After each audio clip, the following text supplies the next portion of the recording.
तो आज हम जिस मूवी को एक्सप्लेन करने वाले हैं उसका नाम एलिटा बैटल एंजल है। ये एक साइबोर्ग लड़की के ऊपर बेस है। ये लड़की अपने शहर से कहीं दूर पृथ्वी पर आकर गिर जाती है और जिसकी वजह से अपनी याददाश्त भी खो बैठती है। वहाँ के लोग इसे मारने पर तुल जाते हैं।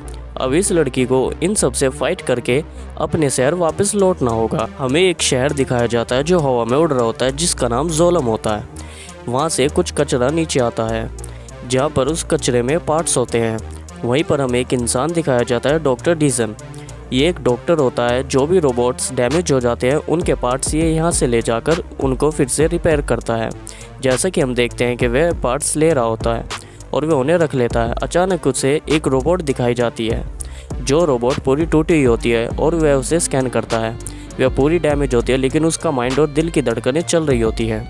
तभी वह उस रोबोट को उठाता है और अपने घर ले जाता है। घर ले जाने के बाद उसकी असिस्टेंट एरिका दिखाई जाती है।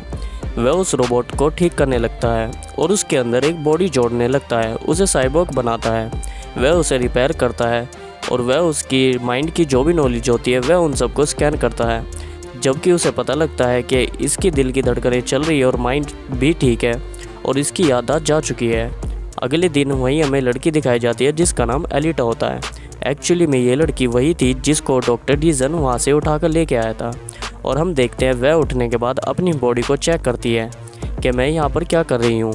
और वह अपनी बॉडी को मिरर में देखती है कि मेरी बॉडी तो पूरी साइबोर्ग बन चुकी है और मेरे फेस को छोड़ के पूरी बॉडी रोबोट की है। वह नीचे आती है, डॉक्टर डीजन और एरिका से मिलती है और डॉक्टर डीजन देखता है कि सारे पार्ट्स सही से काम कर रहे हैं या नहीं कर रहे हैं। तभी उसे बताता है कि तुम यहाँ की नहीं हो और मुझे तुम कचरे में मिली थी और मैंने तुम्हें एक साइबोर्ग बनाया है क्योंकि तुम्हारी पूरी बॉडी डैमेज थी। और तभी वह उसे शहर दिखाने के लिए बाहर लेकर जाता है। डॉक्टर डीजन उसे बताता है कि आइन सिटी है और एलिटा टीवी में एक गेम देख रही होती है जिस गेम के प्राइस से हम जोलम जा सकते हैं। और तभी अचानक से उसके आगे एक रोबोट आ जाता है जिससे वह मरने वाली थी और एक लड़का उसे आकर बचा लेता है जिसका नाम ह्यूगो होता है। ह्यूगो स्पेयर पार्ट्स के लिए काम करता है और वह उससे एडवर्टाइजिंग होने लगता है और वह लड़की के हाथ को देखता है कि तुम्हारी पूरी बॉडी तो रोबोट की है। तभी हम देखते हैं कि रात के टाइम एक लड़की का खून हो जाता है और एलिटा सो रही होती है। वह अचानक से उठकर देखती है कि उसका फादर डॉक्टर डीजन घर से निकल के आया था और उसके हाथ में ब्लड था। वह उस पर शक करने लगती है। अगले दिन हम देखते हैं जब वे बैठे हुए थे और डॉक्टर डीजन किसी को रिपेयर कर रहा था तो एलिटा उसके हाथ को नोटिस करती है कि इसके हाथ पे ब्लड कहाँ से आया। जब एलिटा घर से बाहर निकलती है तो उसे एक लड़की दिखाई जाती है जिसका नाम डॉक्टर शीरेन होता है। यह डॉक्टर डीजन की वाइफ होती है और वह उससे कहती है, लड़की तुम रुको, अपना हाथ दिखाओ, ये बॉडी तुम्हें कहाँ से मिली। तभी अचानक से वह उसके हाथ को छोड़कर चली जाती है। तभी हम देखते हैं कि एक साथ में घूम रहे होते हैं डॉक्टर डीजन और डॉक्टर शीरेन। शीरेन बोलती है डीजन कि वो बॉडी तो हमारी लड़की की थी। वह कहता है कि हाँ हमारी लड़की की थी लेकिन अब वो बॉडी की ज़रूरत तो एलिटा को थी। तभी वह कहती है कि मुझे जोलम जाने के लिए कुछ भी करना पड़े और उसकी कोई भी कीमत चुकानी पड़े। हमें दूसरी तरफ विक्टर दिखाया जाता है जिसके लिए शीरेन काम करती है। ह्यूगो एलिटा को पूरे शहर में घुमा रहा होता है और उसे आइन सिटी के बारे में सारी नॉलेज देने लगता है। वह उसे एक जगह पर बिठाकर जोलम की बातें बताता है कि हमें जोलम जाने के लिए कुछ पॉइंट्स कमाने पड़ते हैं और शायद तुम भी वहीं से आई हो लेकिन तुम्हें याद नहीं है। हम रात को देखते हैं कि डॉक्टर डीजन कुछ हथियार से लेकर रात को बाहर जा रहा होता है। एलिटा सोचती है कि वह किसी को मारने वाला है और अचानक उसके सामने आ जाती है और उसे रोक लेती है। तभी डीजन कहता है कि हट जाओ, तुमने ये क्या किया, अब तुमने बहुत बड़ा खतरा मोल ले लिया है। तभी एक रोबोट दिखाया जाता है जो डॉक्टर डीजन को और एलिटा को मारने के लिए आता है और जिसे डीजन मारने वाला था वह लड़की आ जाती है और पीछे से रोबोट भी आता है। एलिटा जंप करके उस रोबोट को किक मार देती है और उसे जान से ख़त्म कर देती है। ये सब देखकर वह लड़की शॉक्ड हो जाती है और डीजन भी डर जाता है कि ये सब टेक्निक कहाँ से सीखी। वह लड़की हम देखते हैं कि एक रोबोट थी और एलिटा से फाइट होने लगती है जिसमें एलिटा उस लड़की पर बहुत भारी पड़ रही होती है। वह उसे जान से मार देती है। ये सब देख के डीजन बहुत शॉक्ड हो जाता है और एलिटा को फ्लैशबैक में वही सब चीज़ें दिखाई देती हैं जो उसके पास्ट की थी। वह देखती है कि वह चांद पर लड़ रही थी।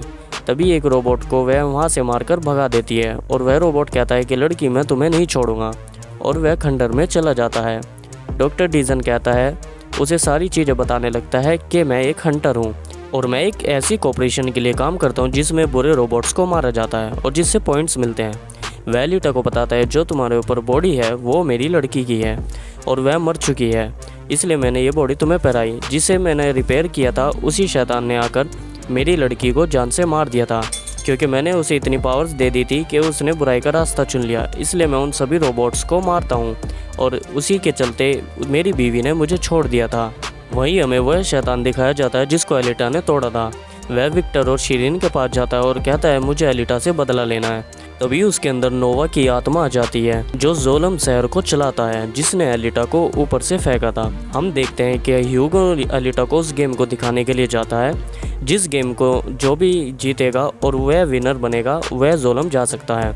वहीं हमें शीरीन दिखाई जाती है जो एलिटा को देखती है। वह विक्टर को सब बताती है कि यही एक लड़की है जिसकी वजह से हम जोलम जा सकते हैं। ह्यूगो कहता है कि तुम घर चली जाना, मुझे कुछ काम है और मुझे यहाँ से जाना होगा, तो तुम अकेली घर जा सकती हो। तभी हम देखते हैं कि ह्यूगो एक लड़के को मारता है जो आधा रोबोट और आधा इंसान होता है। उसके स्पेयर पार्ट्स चुरा रहा होता है क्योंकि उसने उस गेम को जीता था, और उससे उसका हैंड चुरा लेता है जिसमें काफ़ी सारी ब्लेड होती हैं। वहीं पर हम एक कार देखते हैं। जैसे वह कार आती है तो हमें दिखाया जाता है कि वह विक्टर है। वह विक्टर के लिए काम करता है और स्पेयर पार्ट चुरा कर उसे देता है ताकि वह सभी रोबोट्सों को मार सके जो अच्छे हैं। हम देखते हैं ह्यूगो एलिटा को ऐसी जगह लेके जाता है जहाँ पर एक पानी में शिप होती है। एलिटा उसे देखती है कि ये शिप शायद मैं जानती हूँ। ह्यूगो हैरान हो जाता है और एलिटा कहती है कि इसके अंदर जाने का रास्ता पानी के अंदर से है। तभी वह अचानक से जंप लगा देती है और पानी के अंदर धरती पर चली जाती है और वह धीरे धीरे उस शिप के अंदर जा रही होती है। उसे पता नहीं होता लेकिन वह फिर भी चलती है। जैसे ही वह अंदर जाती है वहाँ पर एक कवच दिखाई जाता है। जो कवच हम देखते हैं कि ऐसा लगता है कि यह एलिटा की उसी पास्ट का कवच है जहाँ पर यह युद्ध में पार्ट्स लेती थी। हम देखते हैं कि वह उस कवच को बाहर लेकर आती है और ह्यूगो और उसके फ्रेंड्स जितने भी होते वह हैरान हो जाते हैं कि एलिटा ये क्या उठा के लाई है, शायद हमें इसकी वजह से जेल जाना पड़ जाए। वह डॉक्टर डीजन के पास लेके जाती है और कहती है इस बॉडी को मेरे ऊपर लगा दो। वह उसे मना कर देता है कि मैं नहीं लगाऊंगा। वह कहती है शायद ये बॉडी मेरी है और मुझे कुछ याद आ जाए। वह मना करता है, तभी उसे गुस्सा आ जाता है और एलिटा अगर तुम मेरी बॉडी को मेरे ऊपर लगा दोगे शायद मुझे उससे कुछ याद आ सके। हम देखते हैं कि एलिटा उस कॉर्पोरेशन में जाती है जहाँ पर वह हंटर बनती है। वह कॉर्पोरेशन में जाकर कहती है कि मुझे एक हंटर बनना है और वहाँ से आईडी प्रूफ ले लेती है और एक हंटर बन जाती है। ह्यूगो को आईडी प्रूफ दिखाती है, कहती है अब मैं एक हंटर हूँ। ह्यूगो भी खुश हो जाता है। फिर वे एक बार में जाते हैं जहाँ पर हमें जापान दिखाया जाता है जो हंटर्स का लीडर होता है। वह उसे कहती है मैं भी एक हंटर हूँ।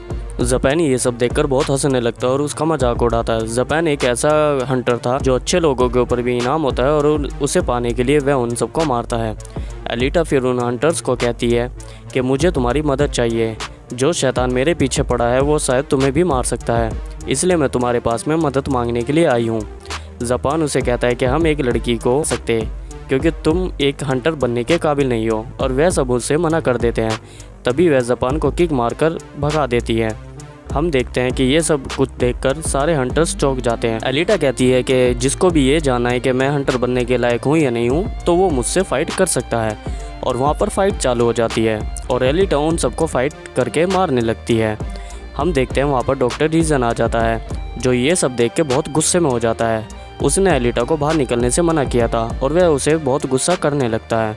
अचानक से वहाँ पर वह शैतान आ जाता है जिसका नाम ग्रीविश का था, जो एलिटा की जान के पीछे पड़ा था, और वह धीरे धीरे जितने भी हंटर्स होते हैं उन सबको मारने लगता है। ये सब देखकर एलिटा भी और उसका फादर भी डॉक्टर डीजन डर जाते हैं। तभी एक पपी सामने आता है जिसको ग्रीविश का जान से मार देता है, और एलिटा ये सब देखकर बहुत घबरा जाती है और गुस्से में भी हो जाती है। तभी वह उसका ब्लड अपने फेस पर लगाने लगती है और ग्रीविश को कहती है कि अब मैं तुम्हें जान से मार डालूंगी, और वह उसे चैलेंज करता है कि तुम्हें अगर लड़ना है मुझसे तो मेरी दुनिया में आना पड़ेगा।